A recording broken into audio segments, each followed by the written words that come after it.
Okay, hello everyone. Tell me if I'm unintelligible because of this microphone. So Mattisfaction just finished his 3 hour long live. And I said, hey, I'll jump on for 30 minutes because I guess Javon is going to jump on. I'm just going to do a quick unboxing. We can talk about gear, and I'm just going to show you all the crap. And I emphasize the word crap that I have. Because as you know, I don't get nice stuff mostly. I only get a few nice times here and there. Mostly I get super duper budget stuff. Like, I'm still thrilled about this benchmark. It's BMK 001. It's, I believe, discontinued. It's kind of meant to be a neck knife. It has this odd little carabiner sheath. This is just a GRN GFN sheath. Wait, might be Kydex. Wait. Last time I was going on and on about how it's Kydex, and it feels a little plasticky. It might be. Hey, B for Baron. So, but it is my Carta handles and just unnamed steel. But I did get, so I won the GAW, and let me know if, B for Baron, can you let me know if this corny mic is just making me unintelligible, and is the music too loud? So people chime in if you can't hear it at all, or if it's too loud, and is this corny? Because I think it's hilarious. I originally got this, I don't know if you guys remember, years ago. It's one of my Ross winnings or findings. Echo. Yeah, it's a reverb. So look. Okay, I can tone it down. It's less now. So is it unintelligible and annoying? I think it's fucking hilarious. The reverb. Look. Today, I consider myself the luckiest man alive. Do you guys remember that from Lou Gehrig? Anyway, okay, how's that? Anything? Okay, so, and is the music too quiet or too loud? So as I was saying, I'm still thrilled about this. I'm also still thrilled about this. This is the, this one's for sure is real Kydex. Oh, retention is out of control, which I do like, because the last thing I want to do, yeah, this is M-Tech. Kind of a slightly wonky grind, but it's not too bad. Just right. Yeah, so you remember. Okay, so, I mean, these things were, what, 15 bucks, 20 bucks, very inexpensive. On the other hand, the Brisa is 65 bucks. I mean, I want it for free, but the thing is, and tell me if the music's too loud.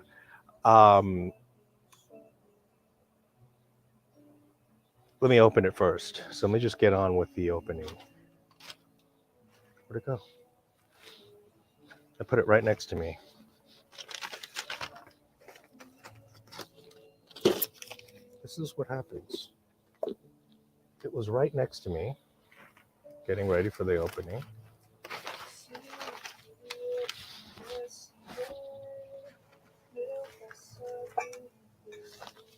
It was right in front of me, meaning it should still be right in front of me. There it is. Okay. Unboxing. So obviously came in from Canada, and of course I lost track of my unboxing knife.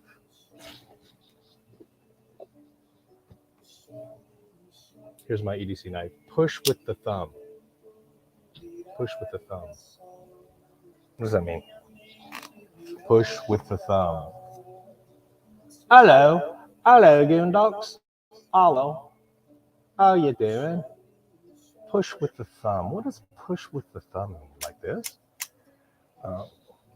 Push with the thumb, mate. But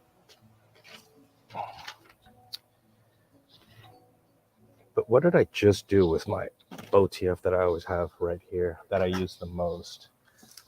And I was like looking at it. It was so gunked up and dirty. Like, I do not take care of my gear. And I'm like a big proponent. How everyone's like, you got to take care of your gear. Yeah, you got to take care of everything in life. if you take care of your shit, it stays in good shape. That's like what my dad said. He's like, buy, like a really good pair of shoes, take good care of it. I've been wearing these shoes for 30 years, that kind of thing, right? Hey, satisfaction. So it goes without saying, yeah, take care of your gear. My point is not to not take care of your gear, but accepting the fact that most of us have lives. We don't have time to take care of all our gear all the time. So my thing is, yeah, let's take as a channel, I do more of a service to you by doing what I normally do, which is take shitty care of my gear like most people do with most of their gear. I mean, you think about the majority of all guys that carry a knife around. Firstly, they have maybe one knife, usually a really shitty gas station knife or like a Lightning OTF, and they use it for 10 years or more, beat the ever-loving shit out of it, never fucking sharpen it. We want to see how these things perform in those kinds of situations, not like us knife guys that take good care of our knives, sharpen them, strop them, oil them, whatever, do all the kinds of stuff that we do, and then we're also rotating between hundreds of knives. We're not getting real world use. I want to know, how do these cheap little OTFs hold up when you do like what most people do, which is not think twice about it because it's just a tool. No one ever sits there and says, you should prevent the tool steel on your screwdrivers from getting a patina, push Kydex. Oh, okay. You're saying, how do you identify it? Who did you cut? Whoa, did you cut your hair off? Yeah. Push with the thumb, she said. Well, there goes the battery on that. Okay, I'm going to charge that now. Let's see. Where's the charge cable? There it is.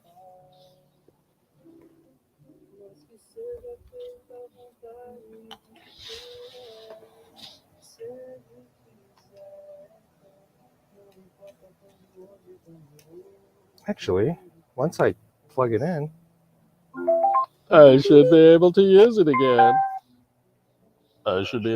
again. Hello. Push with the thumb, she said. Okay, let's see. Goondocks. And then let's see what else we got here. And they said it's the best night ever, too. it. Thanks for pointing that out. That's something I haven't pointed out yet in my channel. That is such a truism. 100%. We shouldn't. Let's not shame. 100% of knife guys I come across, I'll be like, oh, cool. I'll see their pocket clip. I'll be like, oh, cool. You carry a knife? I'll be like, yeah. Right? They'll be like, mil spec. It'll be like tack forest. They'll be like, oh, yeah, this is like the best knife ever. It's pretty nice, huh? And I'll be like, yeah. So, okay. You paid $10 for it, bro. How nice do you think it is? But they swear by it. That's why the diehard fans of the Smith & Wesson guys, have you seen them? I got to be careful not to shame them. But there's always a guy out there who'll be like, I've been EDCing my Smith & Wesson knife for the past 27 years, and it works great. And they're not taking care of it. So you do have to give some consideration. Now, they probably are less snobby in terms of performance, but it does mean something. But they are convinced it's like the best knife. I'm like, really? Because I got this $300 knife here. They'll be like, why would you pay $300 for a knife? He was having a hell of a time trying to get the Kydex sheath off that fixed. Oh, yeah, me. No, I was pushing with the thumb, and it wasn't doing it. That's why I had to just pull it straight off. Yeah, no, I know you're supposed to be able to pull with that, but this is really tight. Sorry, now I get it. Yeah. I thought you meant like if you push with your thumbnail or something, you can tell if it's Kydex or. I think it's. Oh, okay. You know what? This is Kydex. This is GRN. Okay, so I was wrong. I thought this benchmark was actual Kydex. I don't know why I thought that. They just did a good job of making it look that way, I guess. Okay. Anyway, I'm gonna put this stupid mic away now, but give me thumbs up or thumbs down on this corny mic. I think it's fucking hilarious. So I got it for the channel to like just ham it up and be obnoxious and annoying, and to like put the reverb up to 100. No, but you don't understand. This one goes to 11.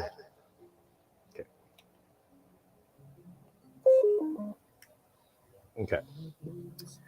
So let's finally get to it. Okay. Of course, once I clean this up, I'll figure out where it is. But in the meantime, I guess This is my new unboxing knife. So this has been my EDC knife, and I know you're like, wow, you have better knives than that. Obviously, I do, but there's a couple different things. A, it's pink. B, it's hot pink. C, it's Cali legal. D, it's an automatic OTF. Right now, I am under the impression that the best EDC knives are the OTF automatics, because in the same way that we love the drop shutty so that you can one hand, this is true one-handed operation, like true one-handed.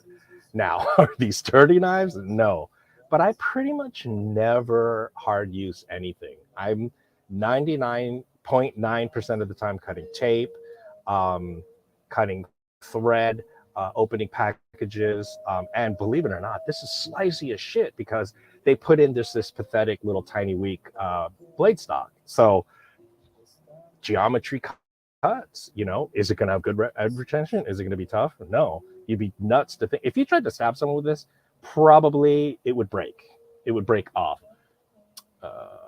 My kid had those. Oh my god, they are so annoying. Oh, one of these. I can imagine. If I had a kid, I would ban him from having one too. But I'm me, no kids, and I get to be as obnoxious as I want to be. Oh, let's open this. This is from Canada, obviously, from Canadian Cutting Edge.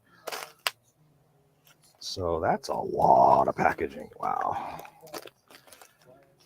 Wow. Very chic packaging. To say, oh, he put it in a very thick plastic bag. That's smart. Oh, that's a really nice bag too. Look at that. Cool little bag. I don't know if that's from Canada Post, but look, it's got all these tools on it. What are all these things? So obviously scissors, I don't know, rake, hoe, something. And then what's that supposed to be? A mallet of some sort, a belt? Anyone else have an idea? That's some sort of maybe a staple gun or a caulking gun. Is that a fucking grenade? What is that? Napalm? Anyway, oh, needles. I see that. Okay. That's what is that? A wallet? It's like a folding wallet. I mean, what is this? Maracas? I mean, I don't know, but it's still cool. I fucking like it. All right. Okay. Well, that's that. Now, here it is. Brisa Knives of Finland. Now, this was probably manufactured in Portugal. However, Brisa has since moved their manufacturing from Portugal back to Finland. So, there's that. Hey, Winchester. Looks like spool of thread. Oh, I said fucking grenade, and you're right. It's spool of thread. Which means, are those one of those things, like sometimes they put thread on a spindle? Oh yeah, that must be, it's just, well, there you go. It's like a sewing spindle. Okay. Well, then what's that? What would that be? I mean, it's like, oh, and a Band-Aid. Oh, this is purely a sewing thing. Right? Oh, it's not a gun. It's a press. It's a press. I was like, it's a gun. No, it's a press. Anyway, let's get to this. So Brisa, it's the Necker. Okay, so this is cool because you can buy all of these things separately. You've got the Necker 70 with the blue jeans micarta. Then you've got the sheath for the Necker, which is leather. You can also get the Kydex one. You can also, I found out, buy this as a blade blank. Put your either wrap it in paracord or put your own handle. And I definitely want to get to the point where I can make my own handles. I've got enough rudimentary tools that you could do it the hard way. You know, you could do it the not so professional way. But yeah, I should be able to make handle scales, rudimentary ones, just to dig around with. I want to try it out. I want to see. I'm kind of curious about making redwood handles. Anyone have any thoughts or knowledge about that? There's so few people from California in this whole scene. I mean, there are, but channels, publicly, etc. And I'd love to see more Western-oriented stuff because our environment is way different. You guys are all about, like, you know, oak and hickory and, you know, seed, all these kinds of other things. You know, we have fucking pine trees galore out here, and redwoods of all Mohawks. I don't have a mohawk. Okay. Oh, so let's open it. Oh,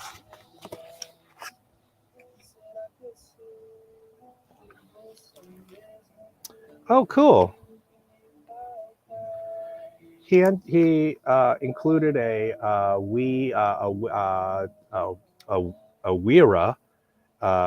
Torx, and so it's Vera Werkzeug Gemeinschaft beziehungsweise it's made in the Czech Republic, but it's a German company. Oh, that's cool. Okay, German company. Two, probably I'm assuming 6 and 8 Torx. Let's see, does it say on here? Yeah, Torx 8 and Torx 6. I mean, that's cool. Hell, that'll come in freaking handy like a mother. Okay, so here is the sheath. As you can see, it's very small, and yeah, I think I like leather sheaths more than Kydex. I mean, Kydex are way more practical and useful, but there's just something about the smell of leather and the feel of leather. Got to hit up the Walmart. Be right back. Yeah. Okay. Yeah. Oh, cool. There's some very interesting. Oh, that's right. Okay. So, FYI, the Brisas come in this interesting little plastic, I don't know, almost like a card sheath. Let me show you. Yeah, like this. See? And you can get the blade blanks this way. And as you can see, it's just, this is a 7 millimeters, which is,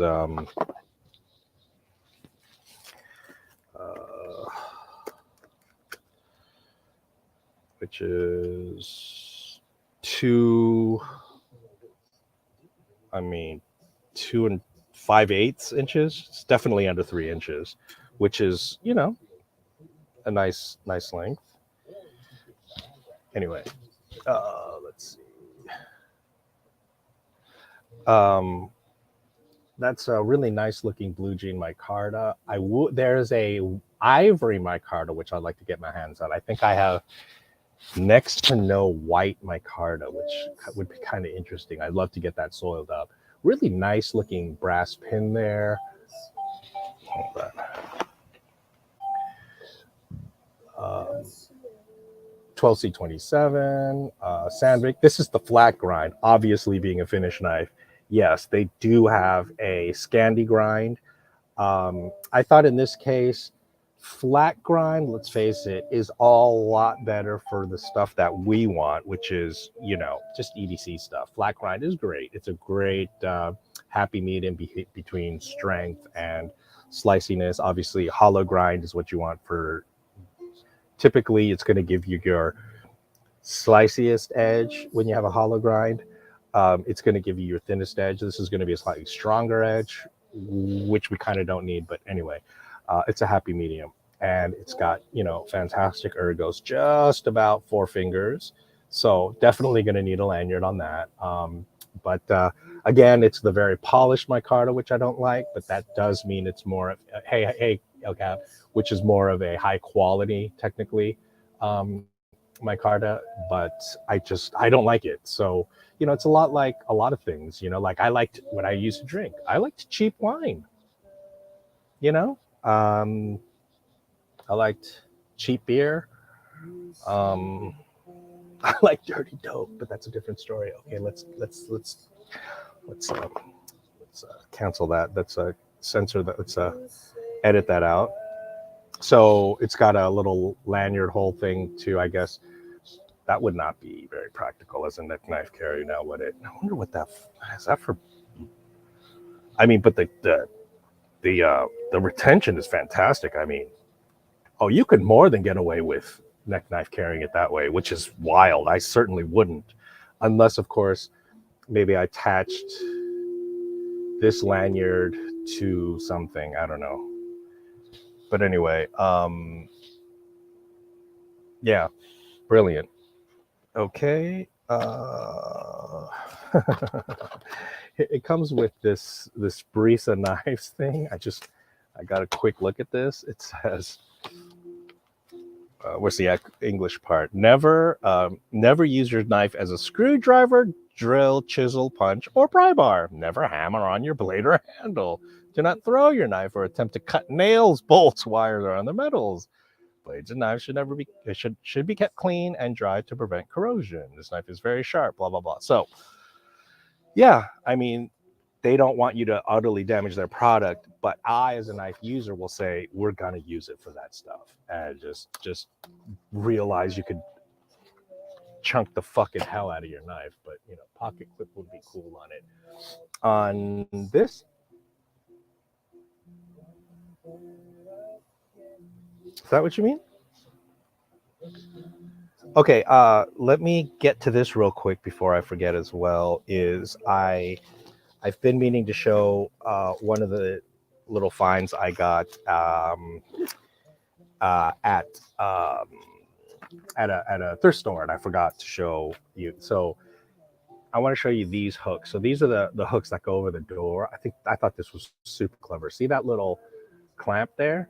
It's going to definitely, it makes, I've already done it. It makes it way better for the door. Sorry, I don't like American pop music. Gotta skip that guy. It's considered a big accomplishment for Brazilian musicians to, you know, cover an American song, you know, because it's a different language. So it goes like this. And these clips work phenomenal. FYI, if you can ever find clips like this for over the door, is frigging dope. So it belongs to this thing. So let me get all this shit off my lap. To one of these shoe. So these are those obviously those shoe racks. So I've already got one lined up with shoes, but I got 1, 2, 3, 4. So I got 4 of these. You know, they were at the thrift store. It was probably like, you know, $10 a piece or whatever. But what I want to do is I want to start putting gear in here, because I've got like buckets and buckets full with, you know, little pouches, you know, every kind of little, yeah, like these little gear boxes and stuff. And I want to start making little survival kits, gear pouches. I just picked this up from Battle Box, which I'm super excited to load out. So, you know, but they're spread out everywhere. I want to just like how I like to display my knives in these things. I want to be able to look at them to decide, like, what do I have, what I want to carry, you know. So that's my new idea. Anyway, you know, I'm always, one of the things, you know, I do is like the EDC stuff is how to organize your gear, especially when you're just out of control. So I'm out of control with gear. Here's another hilarious thing. Okay, so this is called RYM 16. Okay, so I was watching this guy's EDC channel, and he had this cool multifunctional tactical pen / multi-tool, and I was like, oh man, that thing's cool. I was like, do you remember what it's called? He's like, oh hey, sorry buddy, if I find it, I'll let you know. And then I start looking through my own gear. I have so much fucking crap. I was like, I think I already own it, LOL. I was like, here's one. He's like, yep, that looks like just like similar to one. So this is called the Ready Man 4-in-1 multifunction fire starter. So it's like a fire steel, a tactical pen, all in one. Which is, I don't know, kind of cool. So let's open it up here. See if we can get it to flow out of here. Okay. So fire starter. Oh, and magnesium. Let's see if it really has magnesium. So fire starter is ferrocerium, which is ferro means iron. So, you know, I guess it's, you know, they call it fire steel because it's such a soft steel that it throws sparks, right? And then the magnesium is a flammable metal, but which is, again, itself very rare, but magnesium, like you can get magnesium strips, you know, and then light it on fire, and it burns at like, you know, it has a high whatever ignition point. You know, you gotta reach hundreds of degrees or whatever, but it burns at like 1,000, you know, which is why it's used the way we do. The tungsten steel glass breaker, knife blade, emergency survival whistle. 3 easy steps to light a fire. Step 1, prepare dried leaf grass, scratch off some magnesium powder, right? Scrape to generate sparks. Okay, so um, I know that's pretty straightforward. I'm just reading what they. Not very loud. I don't know. Did that bother your ears? Okay, I got one on my bathroom door with tons of bathroom products in them. Oh, so I could definitely see. Quick, cool.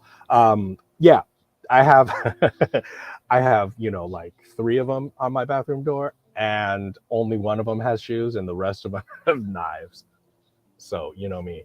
It must be weird if you like dating me. You come over, and you're like, this motherfucker has like knives all over his fucking. Anyway, girls in LA like knives. They're like, oh, knives are cool. Can you show me your knives? It's not a euphemism. They want to see your knife. Okay, that is a ooh, that tungstite. Oh, that's sharp. That tungstite carbide tip is fucking pointy.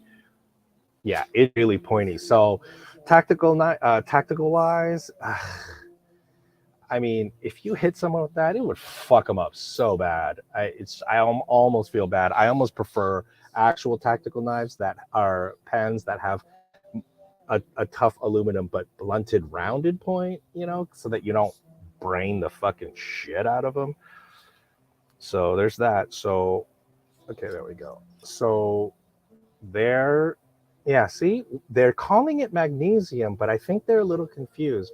Magnesium is white, so that's just a ferro rod. So I'm not sure where they're getting the magnesium part from. I can show you in the magnesium bar later. Okay, yeah, and that's going to be your knife blade. It's a very, very steep chisel grind on one side. I don't know if you can see that.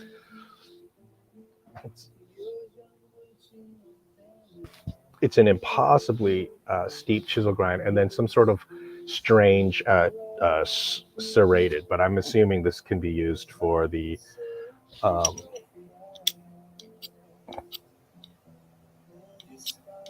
it's not really. Okay, there we go. Not set my bed on fire. Let's see if the serrated edge works better. No, not really. Okay, there we go. Not all fire steels are created equal, by the way. So anyway, I wasn't expecting that much, let's be honest. But yeah, it is a misnomer. I don't know why they think this has a magnesium thing on it. I think the marketers were just confused, because if you had magnesium, there would be different materials there. So yeah, not sure why they think it's got magnesium.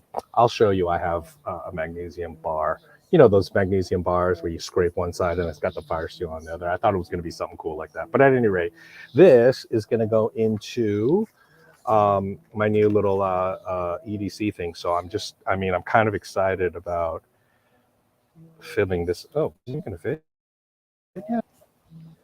So they did a good job of putting the pocket clip exactly where it needs to be. So, somebody's thinking. There's getting some standardization, which is pretty cool, I guess. So, oh, okay. Do I not feature cool knives on this channel? What does this look like to you? Does anyone want to guess? There's only 4 people. Does somebody want to guess? They probably don't think that most people know what magnesium is. Yeah, who would? But when I was a kid in science class, they taught us that magnesium was unusual because it's one of the only flammable metals. And then my teacher took us out to the sandbox, and he bought, a roll of magnesium, brought a blowtorch, and sat there for a few minutes until it caught, and then let a whole strip of magnesium burn. And obviously it burns super bright, like it's like looking at the sun, like, oh, so we knew what magnesium was. But I probably went to a pretty cool watermelon knife. Okay, good. So you see, it's got the watermelon seeds. So you can see that means, yes, the knife is going to have speed holes. As you can see, the yellow with the rind, right? Isn't that fucking cool? Obviously, it's got its own little thing. It's got lanyard hole for lanyard fans, but I think actually it's just meant to like hang on the wall like this. So the handle doesn't truly have a lanyard hole. Although here's another hole. Tell me what that is. Is that supposed to be a lanyard hole, or is it supposed to be able to be hung either direction? Anyway, look at this. It's gonna be okay. So it's a whole $3 reduced. I saw this in my supermarket. I had to get it, right? So look at, so this is how I want to challenge other channels. Like, yeah, you got your customs and your titanium, but do you guys even have a watermelon knife? Do you even EDC a watermelon knife, bro? Okay, so here it is. Look at that. Isn't that cute? Watermelon seed shapes. So let me put the black there. See? Doesn't look like a watermelon, you know? And obviously the serrations are chisel ground. I think all serrations are chisel ground. Isn't that right? Aren't serrations necessarily all? Well, no. Hold on. Um, Cold steel serrations. I don't think it's a good question. How do cold steel has their own weird little serration thing? I'll have to look at my Black Talon too. Sutton, hey. Oh, Brandon, hey. Okay, so there's my watermelon knife, and they even shrink wrap. What the hell is that all about?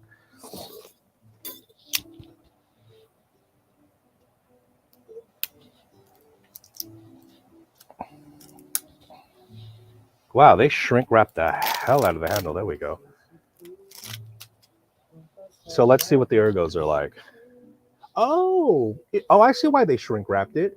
It's fully rubberized, which makes a shitload of sense. As you know, watermelon has a lot of water, and so fucking ergos on this are dope. Oh my god! Because see, obviously, because with watermelon, obviously, everyone's had trouble opening, cutting a watermelon. A, your knife is never long enough. B, you're trying to cut all the way down to the bottom because the outer rind skin is very tough. If you don't get that last little piece, it's always dangling. Everyone's always sticking around. You really want to be able to get it flat all the way. So a watermelon knife is not the dumbest idea, I gotta say. And the fucking ergos are perfect. I'm telling you, this would be a sweet little melee knife. I mean, it could break pretty easily, but hopefully you've got a backup to a backup to a backup. I think the cold seal is done on only one side, though. No, yeah, I think you might be right. I think just like every other serration, it's just chisel ground. So, yeah, the pattern is certainly very different. Yeah, it's very, very different. But you're right. I think then that would settle it for me. As far as I know, every single serration is always chisel ground. So Charles, give me back my fucking watermelon knife, you thief. Okay. Anyway, so yeah, so there it is.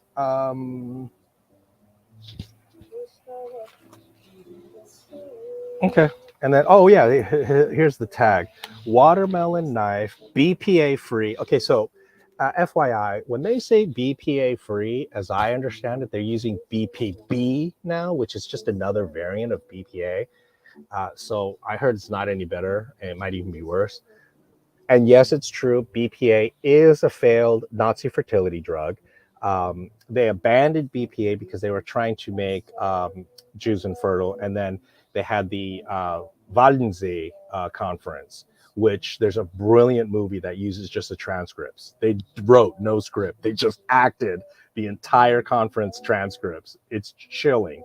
And eventually there's a line where he says, dead people don't have babies. And so they abandoned BPA in favor of the final solution, which was the concentration camps, and then the Vernichtungslager, so the Konzentrationslager is a concentration camp where they concentrate populations. And then they have the Vernichtungslager, which are the extermination camps. So they would concentrate them, sort them, obviously kill some of them as well. But then eventually, when they go to the extermination camps, they're just slowly all processed, in the and then ovens and all that. And yes, people, I know that there's people out there, the Holocaust deniers, who are like, you can't possibly burn that many people. Go ahead, look at the Nazi archives, okay, and their numbers, okay. Yes, they can. They were able to burn. Oh God. if you look at their numbers, it was obnoxious. They actually designed brand new double stuff ovens. God, I know that sounds horrible, but they doubled up their ovens so that they were like quadruple ovens, and they were able to burn, tens of thousands of bodies, I think every 24 hours. And so it was like, I think within a year they burned like hundreds of thousands of bodies. So yes, it is possible. And they didn't have one camp; they had multiple exterminate. Anyway, so I've looked at the research, guys. There's no Holocaust denial. It's a joke. One of the Holocaust deniers is this French historian who's like, I've studied the showers, that had I found no evidence of Cyclone B, which was Cyclone B, the gas that they used to gas, the gas chambers. Lack of evidence is not a lack of, truth. Yeah, they didn't necessarily find it, but whatever. Keep laughing, Baldy. God, I'm troll. Okay. So they beat chisel ground too. It's just the same powers, which is so it's different. Okay, perfect for cutting watermelons and other large fruit. So let's see, extra long serrated blade, high quality food grade stainless steel, high quality food grade. What the fuck is food grade? I love these. Anyway, that's what they call in marketing added value, where you say something that goes without saying, but it makes it seem like, it's food grade stainless steel, like as opposed to like cow feed stainless. Fucking stupid. Anyway, soft grip handle, which is true. I have to admit that is a feature. I'm gonna give them that. Oh, and it's squeezy too. It's nice. Soft grip handle. Blade cover makes for safer storage and handling. I have to admit, this blade cover, as gimmicky as it is, it's pretty practical for such an obnoxious blade. And anyway, you guys know most butcher knives are not long enough to cut watermelon. It's just a pain in the ass. Care instructions: wash with warm soapy water before first use. Top rack dishwasher safe. Okay, that's it. Caution: cut hazard, sharp blades, and proper use. Blah blah blah. Oh, look at, even this says it: chiseling, ice picking, prying, applying force onto back of the blade or contact may result in injury. Always keep blades away from fingers in the body.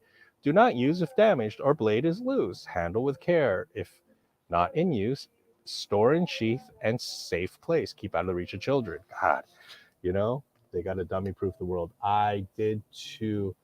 And yes, chilling for sure. Wait, like food grade lubricants and soaps. Okay, wait a second. What's this?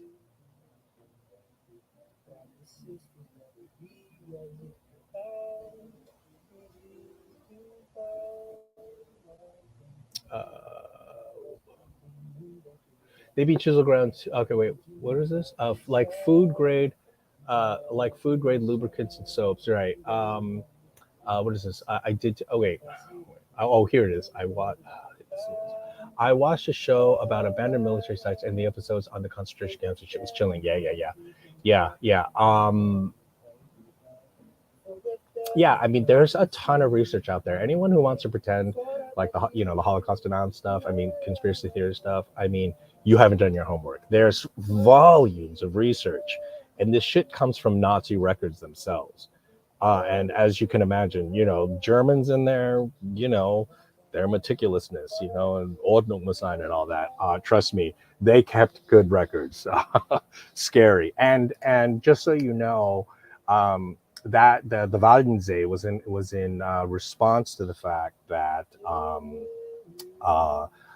there was a lot of trauma with with initially the German police that had to execute people, and the Einsatzgruppen under the Waffen SS, and there was a lot of trauma with these soldiers having to shoot like women and children and stuff. It was fucking up, and they were executing tens of thousands a day at its peak. So that's why they had a crisis, and they're like, we have to find a way to kill all these Jews because our soldiers they're not going for it, it's fucking up their heads really bad. I got to stand in a train cart that was made during World War I and then used to take people to the camps. And it was kind of cold inside and weird to put your hand on the door handle they used to close on people. Yeah, thanks for sharing that. That's astounding. Yeah, the Nazis were fucking brutal. Yeah. Yeah, don't get me started. So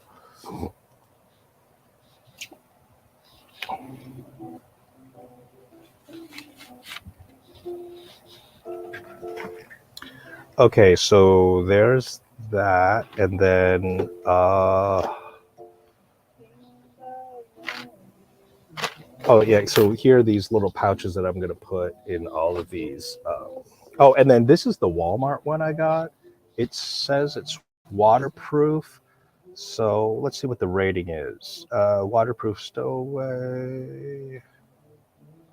I guess these don't have a rating. I guess that's only for electronics equipment that have waterproof ratings.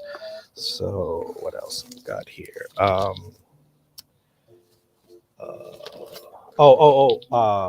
you guys seen this at obviously Ozark Trail is the what you call it, the Walmart brand. So what is it called? Diamond braided camel cord. Now tell me, braided. Are they talking about what we would call like bank line? Does anyone know?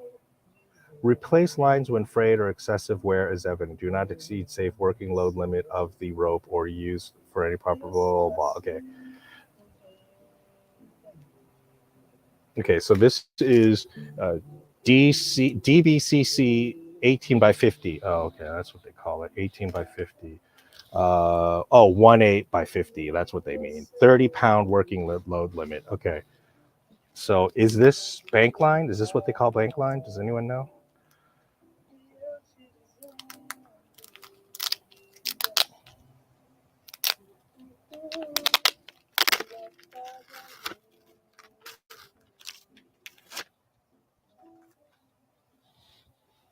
Feels kind of nice. I thought this might work for even like lanyards on small knives. Anyone have any thoughts? I don't know. Here's the loose end.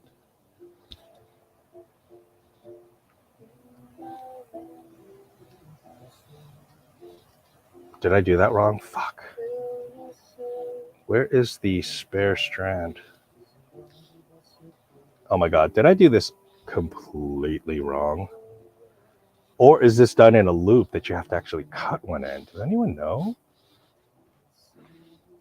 Oh God, this is going to be a mess, isn't it? Oh, I was wrong. Here it is. Starts up here. That's weird. They like melted the top strand like fully into. Why would you do something like that? Or was that done on purpose? Does anyone know? I'm going to end up unwrapping this whole thing. I better not. Okay. Then I was supposed to brew. The cart was almost pitch black inside when closed up, and two, not very big. Good morning, guys. Hey, Hollywood, stuff we do. Yeah. Hey, thanks for joining us. South Africa right now is early morning. Is that right?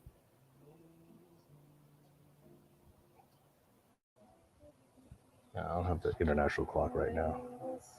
Anyway, I don't know how this normally wraps, but I think you do have to cut one end and then decide which way you want to unravel it, because the other one looks really, really like melted in there. Like they don't want you to disconnect it. So anyway, and then what else? This is also from the supermarket. 5:34. Why are you up so early? That are you okay? Maybe you're always up that early. So this is just that stupid stop bottle sweat. Did you sneeze? Ew, is that pee? Why are your hands wet? Say no to napkins get soggy, rips apart, makes a mess. Maxi pads works, but let's face it, you look like a weirdo. Antiperspirants, great on people, but won't keep this bottle from sweating. Neoprene only fits one side, gets smelly, gross. Made in the freaking USA. Double rainbow. Freaker USA, that's what they call it. Freaker USA. So let's see. Oh, here we go. It does have a little thing here after all.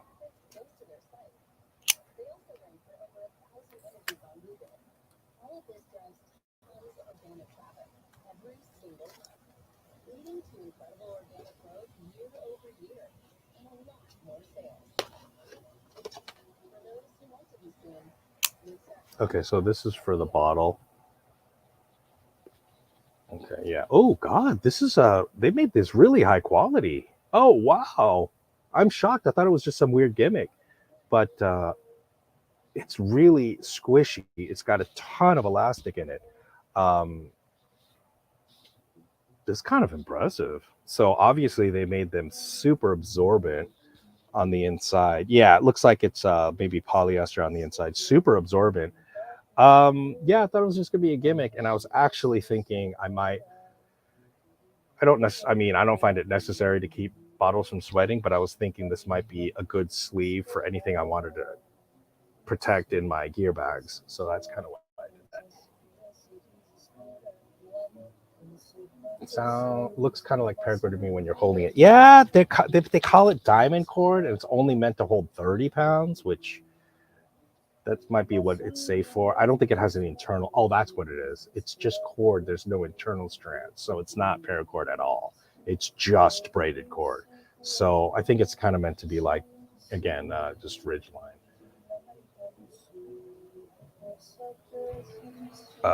Okay, and then you guys know these suction cups. Here's something stupid. Okay, so size matters, right? So I got the smallest one possible to see how much suction. It turns out it's only 15 pounds, so you can't hardly pull anything with it. But again, I did want to get the smallest one first and then work my way up to see what else is more relevant. So mini suction cup, pull out dense and securely lift glass, tile, or any smooth surface material, lifts up to 15 pounds. Yeah, I couldn't pull out any dent on mine, but yeah, I'm gonna get the bigger ones and see if I can pull out some more dents from it. So I mean, yeah, I mean they do work in terms of the suction. I mean, it's fucking great. But yeah, you go like this and then boom. Hey everybody. So okay, so next. Got that. Oh yeah, Army Navy surplus store. This is that cheap. I think they call themselves Stan Sport. I think they're trying to play off the name Jan Sport. But I've noticed my Army Navy surplus store, because there's not that much surplus these days, and surplus is not that cheap anymore. Um, they have a lot of this really cheap Stan Sport stuff. So this is their version of your camp gear. Oh my god, it's just, this is that cheap Chinese pot metal. I mean this barely feels like serrations. It's just anyway. Oh wow, this is so thin. I can see now. Cheap means cheap. I mean these things, but will they work in a pinch? Absolutely. I'm feeling increasingly guilty of using plastic sports and knives and all that kind of stuff. So I really need to, you know, be more mindful about making sure I uh, start using. I have this kind of gear. I might as well start using it more. Um, so I want to just be more responsible about carrying shit like this and using it and stop using a budget guy. Hey, budget guy. Okay, here we go. Diamond braid is just style braiding, right? That's a type of rope, it seems, right? As far as the stuff I'm looking up, right? So, right, diamond braid, yeah, it's the name of a type of braiding. But what I mean is, there's no internal strands. It's just diamond braided rope, which is why it doesn't really qualify as paracord, because paracord is going to have those strands within the larger cord. So that's why this is just this is just simplistic rope, if you will. It's cordage, but it's not paracord, right? Again, without all the internal strands. Essentially, this would be if you stripped all the paracord or the internal strands out, then this is what would be left, theoretically. I think that's about equivalent. Okay, this is what I was looking for the other day. These are some of the Molly things I got, and they're really mismatched. And the guy gave it to me for like $2. Army surplus store, which was cool. I'll just give it to you for $2. I see. It's basically shell of a paracord. Right. That's literally what I just said. So yeah, I think that's basically the way you could think of it. So here are these, and I don't really know how. I mean, as you can see, so it's supposed to work like this. I mean, you can also just bring it around. So I kind of want to figure out. So I want to get, one of these Molly things here, and I want to attach it to something to see how well it works. Oh, well, look, there you go. Well, looks like it works perfectly. Okay. So there you go. Okay. So that worked perfectly. Oh, wait. Did I just do that upside down? Yeah, I did. Oh, wait. It doesn't matter. I don't think there's any upside down per se. And then the other thing is, I mean, is that for like ammunition?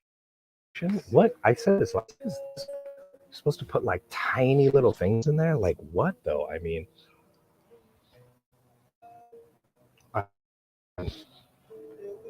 like I could put my magnet, my telescoping magnet thing back there, but it just seems so impossibly small, which isn't another one of my ADT bags. Taking off, Goondogs? You got to go to do yoga? Oh, yeah, that's right. It's 3 a.m. Jesus Christ. I think the construction of paracord will be called kern mantle. Oh, so kern mantle because it's a tube. I think that would be the difference. This is just braided, whereas paracord would actually be a woven tube of nylon. So I'm wondering if that's what you mean by kern mantle, which is freaking fascinating to know that kind of later level of minutia. So that's what I'm thinking as well, is that tube itself should be a lot stronger than just braided. Okay. Okay, so here, okay, well, so speaking of, that's pretty decent action. So again, hot pink, I always go for the pink. That's decent. Let's see. This is so flimsy. I'm really surprised. What does this say?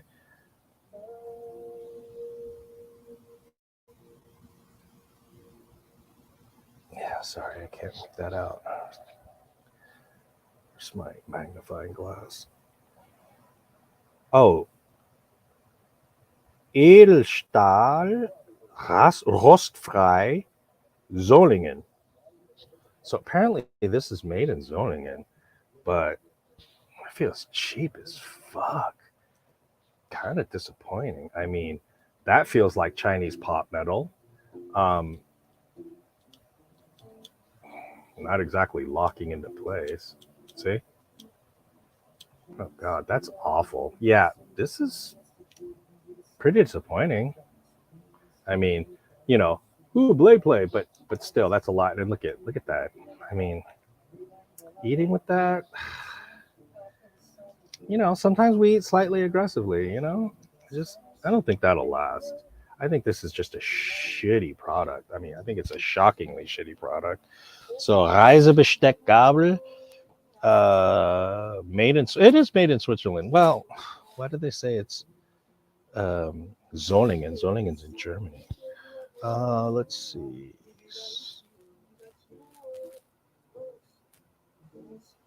Okay, yeah, I don't know. It's called the Fork Pink. Oh god, it's washed out. Okay, anyway, it's washed out. Fork that.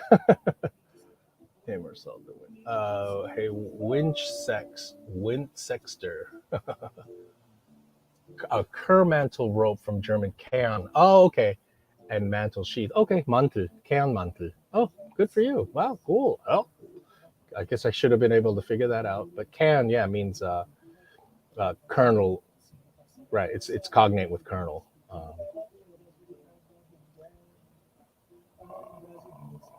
We losing with Goondocks but gaining.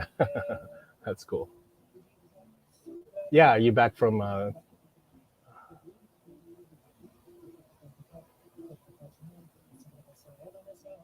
okay. No, not the Swedes making bad part. The world is over. Yeah, the Swiss, Swedes are Sweden, and Swiss are in Switzerland. Hollywood, I just got a titanium spork that's lightweight. It's about the same size as tablespoon. But okay, Brandon, I have that too. It's fuck. This is why I need to have. Yeah, here. I got this. I believe. Did I get this in a battle box? I think so. And it's light as a feather, and it's really strong. So, yeah. And it's the length of those travel meals. So this is kind of my prized possession. I kind of don't want to carry it around and risk losing it. So, it's called Peak Refuel, is what it's called. And I mean, it even comes in this nice little baggie and stuff. So, yeah. No, I mean, that's what I'm saying. Like, this is just look at the difference. I mean, this is just awful. I mean, it's just kind of shocked. Anyway, I'm still gonna see if I still might put this in my little EDC bag. Who knows? We'll see. Um, so this is too long. It'll probably right. It'll have to go in my actual go bag unless I strapped it to the front, which is itself kind of obnoxious, but whatever. Anyway, so no, no, no, no, no, no, no. No, it's even in other languages when I'm trying to learn the difference between Swiss and Sweden is I have to like memorize it because it's so similar. That's why actually in one of the languages I'm learning right now, I have to keep looking it up because I can't keep Swiss and Sweden separate in other languages as well. Hollywood, mine is basically the same. And yes, it's nice to be able to get in the packs with food. It's I when I got this, uh, I was actually thrilled because it's true. It's not the end of the world to have to like, put your fork all the way in there and get shit on your hands. But there's so much to be said for convenience. You'd be surprised at just like how much less stress you create. Like getting annoyed, it's stress. It burns calories. It fucks with your morale, etc. So, um, got Zytel utensils for camping. I like titanium cups are nice. Where did you get Zytel? Okay, so I have the IEDC, the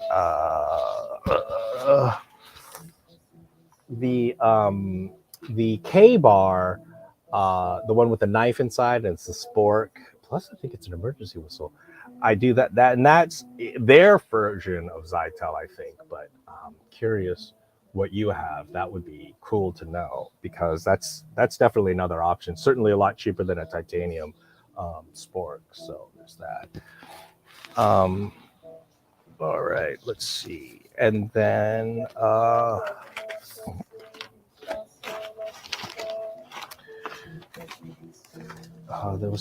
There's so many other things here. I've got several boxes of stuff I haven't unboxed yet, so I'm just trying to. Oh, here's another pouch. This is one of the other ones I got at the uh, um, thrift store. So, oh yeah, this is like the lockpick set, which is this is like a super duper cheap master cutlery one, and it's so thin. Again, that Chinese pot metal. Don't know if this is going to ever really work, but I do want to test it out at some point to see if you can actually pick a lock with it. But I'm trying to find a place to put. Um, I think I just broke it. God, this thing's a piece of shit. Anyway, it was like a few bucks, and then like this thing's really cool. I like this. This is that push dagger. You know, excuse me. God damn, what the fuck. And it's got the magnets there. The bullshit wrench thing. This is supposed to be like an oxygen wrench, and this is a compass or whatever. I don't know how you're supposed to use that, but screwdriver, etc. Um, Phillips. This is supposed to be a saw. It's relatively sharp. And then the ubiquitous bottle cap lifter. Anything can lift a cap. I'm so sick of seeing fucking bottle openers. Such an easy way for manufacturers. Oh, that's a can opener though. So in this case, it's not so bad since I just realized this is a chisel ground can opener. I'm kind of curious to test what one out. It might actually work decently. So, and this is just one of those old camera cases, you know, nothing special. But I always try to pick these up because um, they form your good gear bags, plus they're padded because they're meant for cameras, so they keep your gear safe. And you know, it comes with these little D-rings that you can actually strap or whatever in some kind of fashion. And then so I have so many of these, I'm going to start putting in these. Okay, let's see. Okay. You ever put hot liquid in your cup? Does it keep the heat in or does it get cold fast? Yeah, that's a good question because I have a silicone one, a silicone collapsible cup. I don't know how well. I'm pretty sure that insulates pretty well. So I'd like to know about, dude, German proper noun, proper noun, proper non-proper male, female. It's such an annoyance to remember. Oh yeah, no, it's a nightmare. Trust me, I studied it for you. I lived there for a year. It's just so hard. Got one double wall that holds heat, okay, but single wall doesn't do much. Interesting. Okay, and so with the double wall one, which you're saying was probably pretty expensive, that has nothing to do with the titanium. It has everything to do with the vacuum seal in between the double wall. So therefore, I guess we could say that titanium is not a very particularly good insulator. But of course, again, if you're going to double wall it, it's going to work inherently because, again, it's that vacuum in between that helps seal it. Most can openers suck. I know. That's why I want to try it out. Most can openers just don't. And I have a Boker Boy Scout, you know, those camp things, and the can opener on it, it's not like even sharp. It's horrifying. It's a joke. Oops.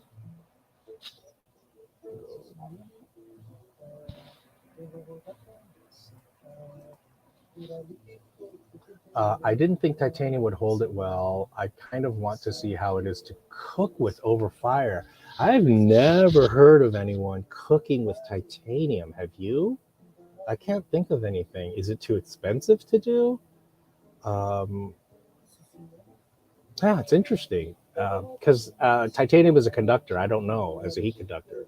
Watched old movie noir bum open can of beans with a slip joint and sawed around a can opener. Yeah, so that actually makes sense because so I mentioned this last time. One of the great mysteries of modern Western industry is that um, the can opener is many centuries younger than canned food. So prior to that, uh, we just used knives and tried to can them open. I can't imagine how many injuries there were. And also at that time, they would line the cans with lead. That's how they would seal them. So I mean, again, it was a fucking nightmare. It wasn't until like Mr. Campbell or whoever, somebody finally in America, I'm pretty sure it was in America, who finally figured out an efficient, cost-effective way of canning. And of course, Campbell Soup Company is one of the first that really took advantage of that new technology of canning in that inexpensive and efficient manner. That then can opener designs started becoming a more of an issue to be able to market to Americans who were now coming across canned foods, and you know, versus before it was like Napoleon that was first canning food for his invasion of Russia and all that. So not good for cooking but great for carrying. Yeah, yeah. I'm imagining that's why we don't see videos about people like, oh, my new titanium fry pan. You know. Okay. My Wenger is good. Sog tool is good. The rest, so I'd rather cut a rhombus and peel it open. Yeah. I see titanium cooking pots. Oh, really? But only relatively recently in any meaningful scale. Okay, that's good to know. I mean, obviously, it's not a great conductor, and obviously, it's price prohibitive. But price prohibitive should never prevent something from being made, because especially um, with the what do you call the ultralight community, they will pay top fucking dollar for even the most minuscule decrease in weight, you know. My friend, he's a kind of trekker, backpacker, hiker, and it's so funny. He's like, he made up his own meme. It was really good. It's like the three people who are like most like, he's like, basically, you're either like, it's like vegans, ultralight people, and one other one. I got to ask him again. I keep asking him every time I see him, but it's genius. Like you, maybe yoga. It's like, I think yoga, vegans, and ultralight people. Like those are the people who are like so insistent on their thing, you know. And we should include knife guys. I've cooked eggs on thin TI backpacking gear. It's okay, easy to burn unless you have a good heat control. Okay, well there you go. That's interesting to know because it's sending the heat straight through and it's not retaining it with, right? Isn't that right? With any, right? That's why we want certain like cast iron works so well because it mitigates and controls the heat level better. Isn't that right? That's what I was thinking would be shitty about titanium, is it's just gonna send it straight through or not, you know? Okay, yeah, that's kind of what I suspected. But there you go. I think aluminum pots are light and great heat conductors, but you don't want to scratch them. Oh, really? The TI are indestructible, basically. What do you mean about scratching them? Because they're they're scratch prone, or because it degrades them dramatically, or because they fall apart easily? I'm curious what you mean by that. Ultralight are crazy, but they get cool gear. Yeah, you know. There you go. Ultralight is a community of trekkers, like people, especially who do like the PCT trail, the Appalachian Trail, and then the other, whatever that one is, where they're trekking for, you know, thousands of miles and, you know, ounces of pounds, pounds is pain. They are all about minimal, and they have, you know, entire tents that are like a couple of ounces. I mean, and they pay so much for them, and they are paper thin. So obviously, when your stuff is that paper thin, really tiny, thin titanium, etc., the price is astronomical because the workmanship has to be top notch for such minimal amounts of material. Some years ago, I carried Grandpa's hiking gear, and my dad had the ultralight gear. It was much easier for him to carry. Oh, it was interesting. Okay, some years ago, I carried Grandpa's hiking gear, and my dad had the new ultralight gear. It was much easier for him to carry. So tell me, you're saying that the fact that your dad had ultralight gear, he had a way easier time? I mean, hopefully there's a major improvement there. Or did you mean that one person benefited more from ultralight than others or whatever? Yes, I hold the TS skillet in hand that doubles as a lid for a large CI pot. Okay, it allows me to control the heat a lot more finely by distance movement. Right. So exactly. So you have to be the mitigating unit. Whereas like with cast iron, you're carrying around a shit ton of metal, but you can just throw it on the fire and it'll control the heat itself through the materials. Most aluminum has non-stick coatings. I didn't know that are no longer poisonous but wear with age. I see. Planned obsolescence. Yeah, I know. The tie is buy once, even though it doesn't cook as well. Okay, cool. Thanks for all that information. That's fascinating. I'm glad to have learned that. So, I have so much more gear here to unpack, and what shall I do about it?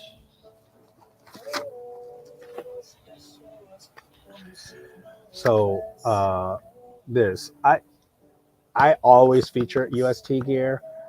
Um, they're not, I don't think they're considered great gear, but I really enjoy a lot of their stuff. They have some very cheap knives, some of which I actually got. I mean, like, I literally got their knife, I think 3.0, or they call it some stupid name. But I got it because it's glow in the dark. And as you know, or as you may know, glow in the dark is one of my sub collections for knives. So whenever something's glow in the dark, I go ahead and get it. It's, you know, it's not an impressive knife in the slightest sense, but it was glow in the dark, very inexpensive. Had to get it. Um, just to say I have yet another glow in the dark knife. But the reason why I like them is because they make stuff that basically nobody else does. And I'm not saying nobody else, but like nobody else budget. So a way to get a very, very, very inexpensive, let's say, so for example, like I have a silicone stacking travel cup. I have a coffee mug, a dripper, again, all made by UST. I don't know anyone else that makes that. So, and they don't make super high end stuff, you know, it's very inexpensive. So let's see. Yes. Oh, wait, no, I already got that. Oh, I already got, sorry. Okay.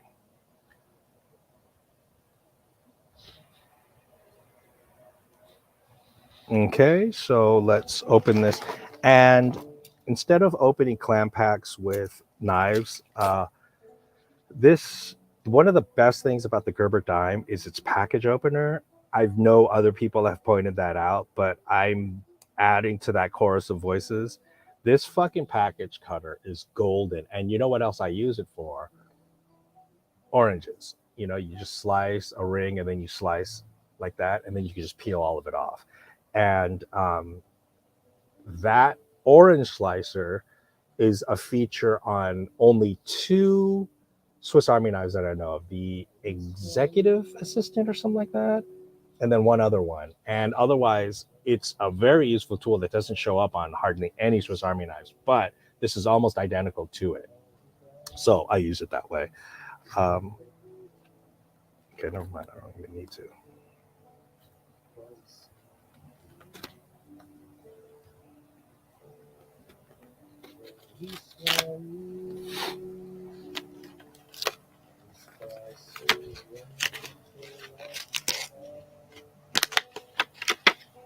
Okay, so the UST Find Me signal mirror is a classic must-have for any survival kit, ideal for signaling or personal grooming. Lightweight, virtually unbreakable, includes breakaway lanyard. Okay, so that's that.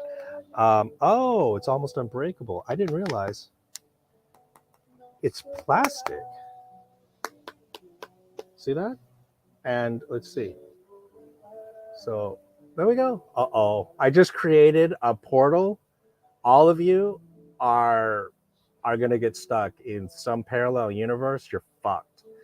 And you're going to meet your doppelganger, and your doppelganger is going to have its way with your sphinctermonimous muscle. It's going to do all kinds of horrible cornholios with your sphincter, because that's what happens in these warp portals of, you know, universe within universe. So you're fucked.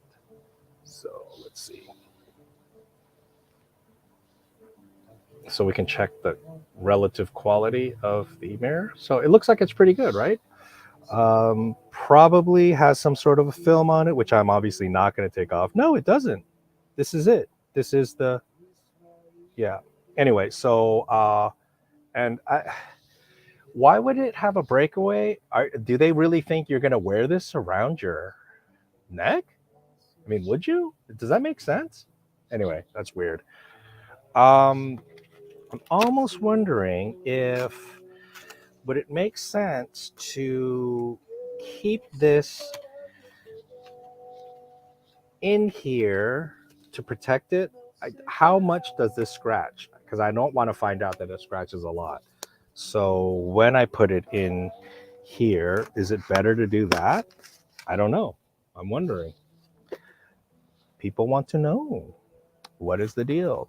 Oh, I found my cold steel of this, and it turns out, yeah, the retention is fantastic. So I wanted to find out, are these cheap versions any good? And they're just bad.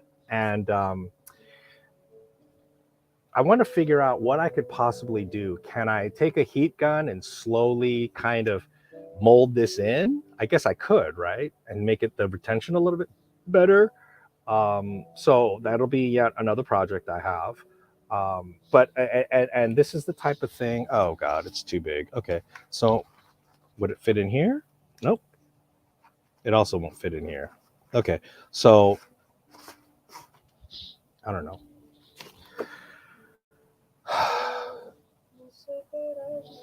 Speaking of, wonder if this would be appropriate to put I don't know, like this. Um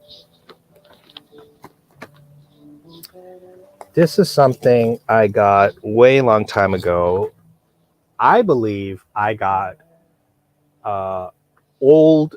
new old stock. So I believe this is discontinued. It's this very corny attempt at an assisted type of looking thing, slightly switchblade-ish, but not, I don't know if it really took off. It turned out to be kind of corny. I saw this on a Jamie Slash live on a Friday where people send in stuff for the PIF, and I was like, oh, gimmick, I love it, I got to get one. And then I looked for one and they were nowhere. Then all of a sudden they went on sale for like $5 to get rid of, I think, new old stock. I'm pretty sure, I think it's discontinued because I think they had various sizes.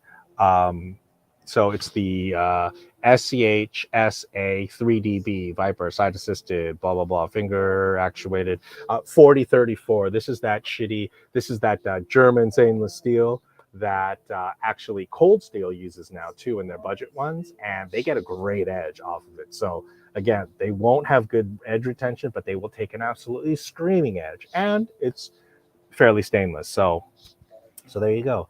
So here's another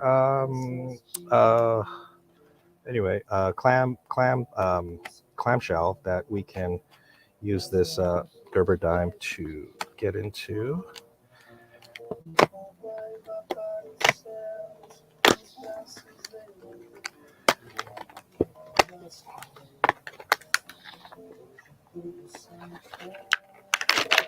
Okay, so it's got a little switch here. No, it doesn't have a switch. Okay. Red for, I guess, fire and for lock. Okay.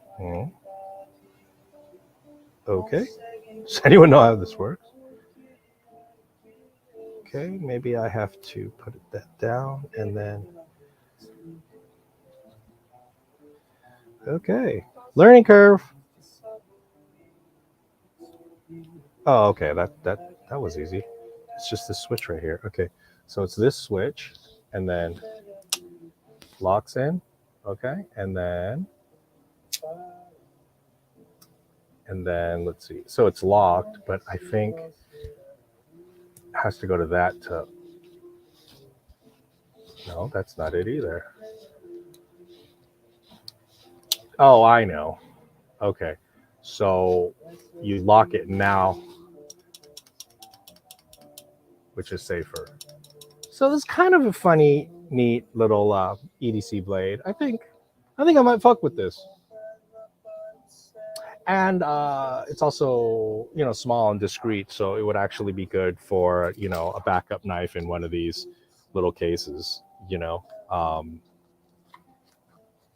I mean, is this more compact than a small knife? I don't know. I'll have to do some comparisons and see. Let's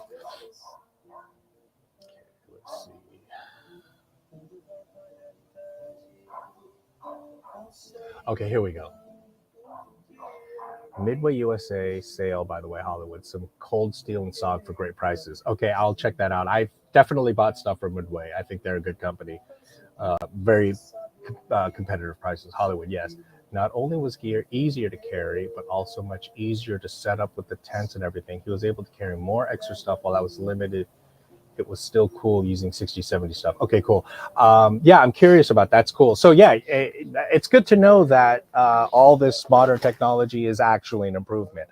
I think I showed it in my unboxing, but I bought one of those old school external frame backpacks. I'm curious to try it out because everything's internal now. They just put the metal curvy conformed rods slips into little sleeves in the backpack, so it's an internal frame. But I got one of those external aluminum frame backpacks, which I always thought was cool because you could literally hang stuff from that aluminum frame. But maybe they're not ergo, maybe they're not good, maybe I don't know, but it's got this big frame and just one small little nylon pouch, and the rest you could just fit it out with every kind of gear. So I have that over there. So I'm kind of curious how to load that out too, which would be fun. I want to check it out. Well, only my doppelganger would know how I like it best. See how Winchester's very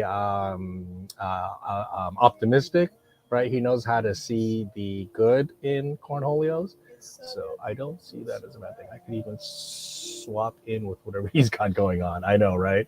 My life's not that amazing. I wouldn't mind swapping with a doppelganger. Your double is stare manly here since you Winchester. Okay. You also add a nipple and a nipple hole. Cool. Great. Good. Okay. Sounds like I would discover some shit things. Yeah, I know. Okay.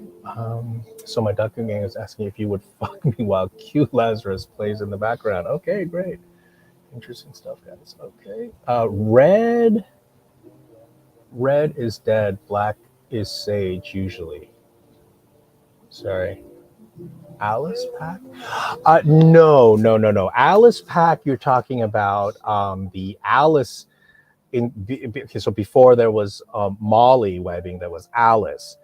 It's not an Alice Pack. Those Alice Packs that were like the uh, no, not those. I would love to get one, by the way, which I think are becoming increasingly rare because a lot of people actually prefer the Alice Packs because when they moved away from the Alice, they changed more than just Alice.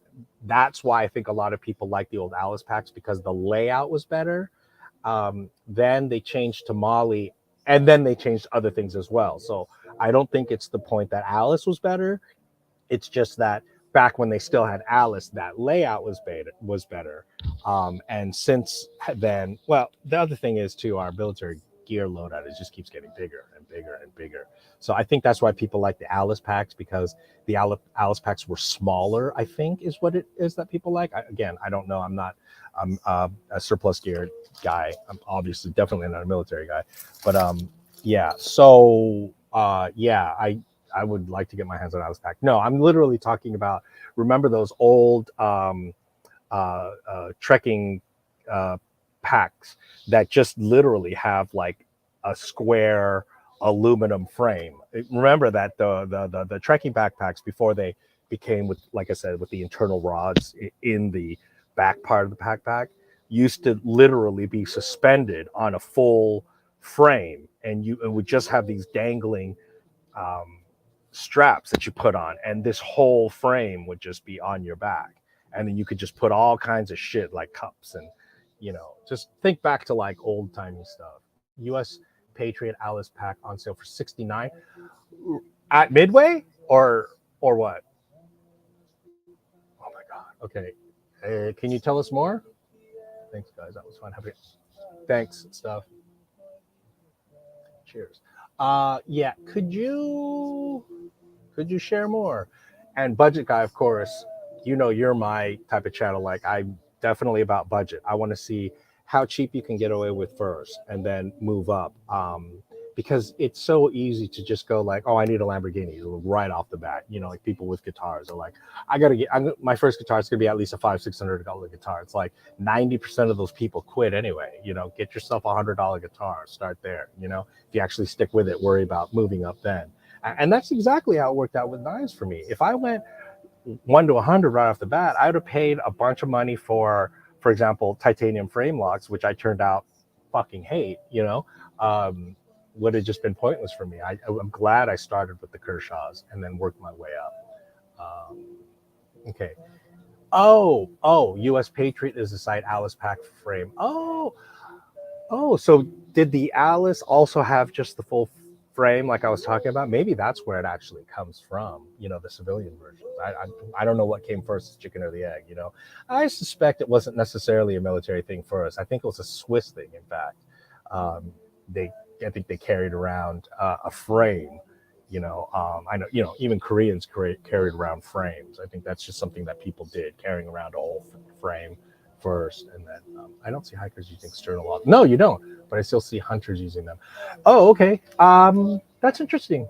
That's interesting to know. Yeah, this is something I mentioned in the past couple things too. Is if you look at users, they don't really use the most high end gear. Again, with the very obvious exception of ultralight guys, hunters I never see them using really high-end knives. They use like Havalon disposable. They use a lot of Gerbers, a lot of bucks, and they get shit done. I mean, how many tens of thousands of deer have been cleaned with fucking bucks 420 HC and Gerbers and such? So they carry. Again, some of these channels I check out with guys that are like hardcore bushcrafters and hunters and such, and they carry really, really average gear. So you can get away with quite a lot. Um, you don't have to have the greatest gear to get quite a lot done. We get so hyper focused that we have ultra high performance stuff, and that stuff only comes into play when, let's say, you have a job where you're cutting hundreds of boxes a day. Yeah, you definitely want a super steel, but outside of those very relatively rare circumstances, anyway. I just bought a $48 cold steel. Okay, what did you buy for 48? The Luzon or the was it one of the fixed blades? Is it the like the Coben or one of those? My bad. It's looking into a Rothko China replica. It's a Rothko China. Okay, that's okay. Yeah, Rothko is cheap. I'll still check it out. Thanks for mentioning it though. I'll again. I'll check it out. If the layout isn't right, et cetera, then I'll look for the real thing. If I do like it or I don't, it is a good way. Drop Forge Bowie. Drop Forge Bowie. Okay, I do not have the Drop Forge Bowie. I have the Drop Forge Survivalist. I think that's it. Do I have? I think that's the only Drop Forge that I have. I think I was gonna get the Drop Forged. We have one of the smaller ones, and I think there were a couple other ones I was gonna get, but I think the Drop Forged Survival is the only one I did get. I several times almost got the Drop Forged Bowie secondhand, almost several times. Wait, how'd you get it for 48? It's on sale for 48. That's really cheap. Don't tempt me. Don't tempt me, please. Oh God. Yeah, let me not. Okay, so what else have we got here? Wait. Oh shit, it's an hour and a half. I'm 30 minutes over. I really only like to do an hour. So I think I'm a little over time here, and I think I shall transition out of this unless there's something else you guys want to mention, or if I suddenly find the other things I was going to unbox. I think I must have flipped over this box because everything's everywhere. What happened? Oh yeah. So like, for example, this is that tripod thing. So I'm going to put this in these pouches, in these pouches. Sorry, I'm not even. So like, try to put all these things in here. Obviously, this is going to go in there too.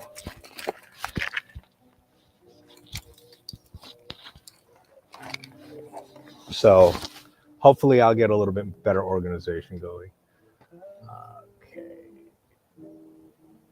Okay. It's the $78. Okay, it's a $78 Drop Forge out of my league. Okay, it's a $70 Drop Forge out of my league, but on my list for a while, so I'm so happy it was on sale for $49. Wow. See, you're right. Wow, that's great. The hunters like the external frames because they sometimes haul hundreds of pounds of. Oh, okay, yeah. That makes a lot of sense because they can strap, tie, and that's exactly why I was looking for an external frame, because there's so much more you can do with it. I happen to have something from a battle box that I won here. It's like a backpack, but it opens up, and that's where you can pack a whole bunch of meat into. So that's one of the options I have. But again, yeah, that's exactly makes a lot of sense. If you've got 80 pounds of meat to haul out, that would make sense. Thanks. Okay, thank you everybody, and yeah, I'll come back more frequently. I know that I keep promising that, but I just have so much to get through still. Yeah, I'll be back sooner than later. I had a little bit of time when I finished some work. Well, actually, I blew some work off, and I jumped on, and then I realized Matt's Faction had just ended. I guess Javon is on now. Probably well on. I probably bled well over into that. But anyway, thanks for stopping by. Thanks for checking in. Thanks for watching. And yeah, let other people know. You know, like let other people know I exist. I realize I'm gonna have to try to find a way to get it to 1,000 because it's not really a channel. They don't really give you the full access to the capabilities without that. So I'm gonna have to try to find some way of getting there so that, you know, if I could just stay right at 1,000, then anyway. So try to, I don't know, try to promote me to other people if you talk to them. But yeah, thanks. Good night.